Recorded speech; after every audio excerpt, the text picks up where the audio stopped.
Sir, দীর্ঘ প্রতীক্ষার পরে গণতান্ত্রিক উপায়ে নির্বাচন হয়েছে, বিএনপি রাষ্ট্রীয় ক্ষমতায় এসেছে এবং আপনি এই সরকারের মুক্তিযুদ্ধ বিষয়ক মন্ত্রণালয়ে দায়িত্ব গ্রহণ করছেন।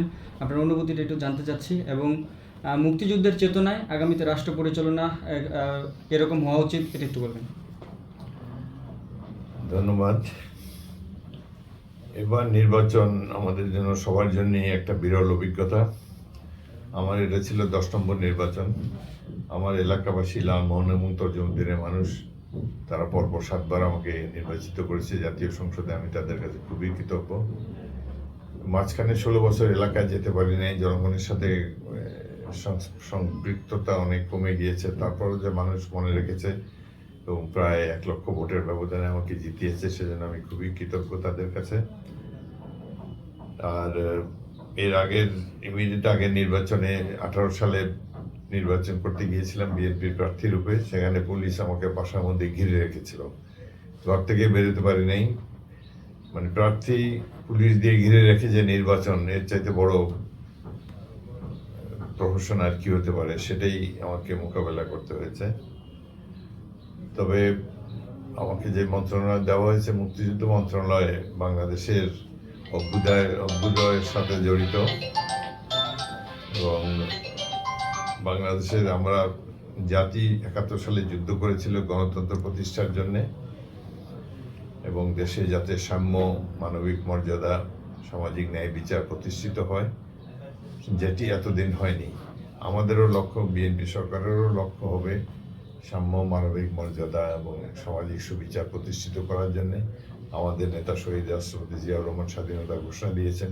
এই ঘোষণা যাতে অর্থবহ হয় এবং স্বাধীন বাংলাদেশে যাতে প্রত্যেকটি নাগরিকের আশা আকাঙ্ক্ষার প্রতিফলন আমরা ঘটাতে পারি, সেটি আমাদের চিন্তা। এবং মুক্তিযুদ্ধের মূল চেতনা ছিল গণতন্ত্র। আমরা আশা করব এই নির্বাচনী ম্যান্ডেট পাওয়ার পর প্রতিটি ক্ষেত্রে গণতান্ত্রিকভাবে রাষ্ট্র পরিচালিত হবে এবং জনাব তারেক রহমানের নেতৃত্বে আমরা গণতন্ত্রকে সুদৃঢ়ভাবে বাংলাদেশে প্রতিষ্ঠিত করব এবং সাথে সাথে আগামী দিনে জনগণের অর্থনৈতিক উন্নয়ন করাই এটা আমাদের প্রধান লক্ষ্য হবে। সে ব্যাপারে আমরা সবাই সচেষ্ট থাকব। বিগত দিনে আওয়ামী লীগ সরকার এবং সর্বশেষ অন্তর্বর্তী সরকারের মুক্তিযুদ্ধ বিষয়ক যে নীতিগুলো রয়েছে, কোন বিষয়টা আপনার দৃষ্টিগোচর হয়েছে এবং কোন বিষয়টা আপনি পরিবর্তন চান?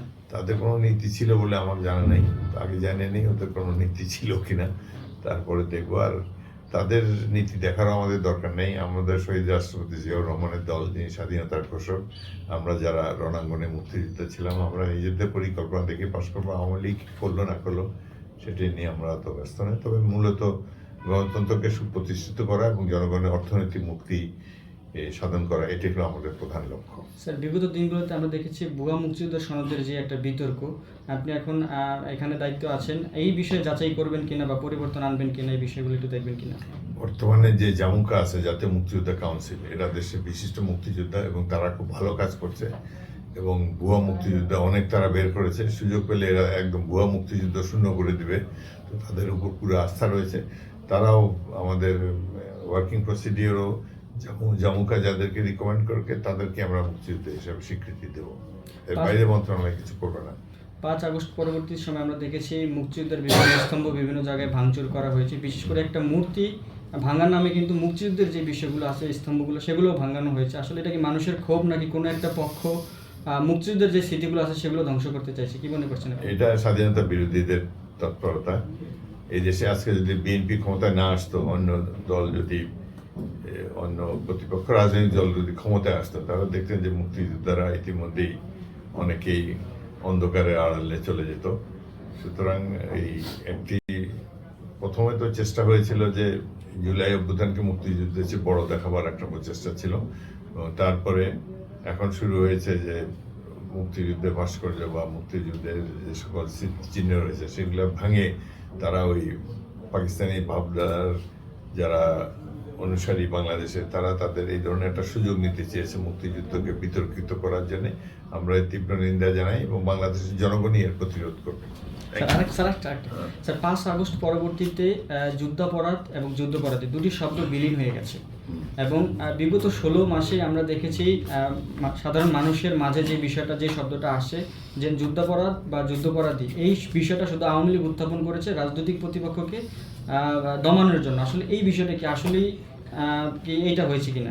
যুদ্ধ অপরাধী যারা ছিল এদের তো শাস্তি হয়েই স্যার গেছে। অনেকে খালাস পেয়েছে, আমরা রিসেন্ট দেখেছি। আপনারা কি সেটা- নতুন করে বিচার করবেন কিনা? না, কোর্ট বিএনপি পক্ষে কি বিচার চিন্তা করা করছেন? কোর্টের কাজ। আদালত যেভাবে বিচার করবে, আমাদের তো বিএনপি আদালত পক্ষ থেকে আপনাদের কিছু আছে কি? বিএনপির কিছু বলার নেই। আদালত যেভাবে ডিসাইড করবে আমরা আদালতের মান্য স্যার করবো। স্যার আরেকটা স্যার না, আরেকটা না, please।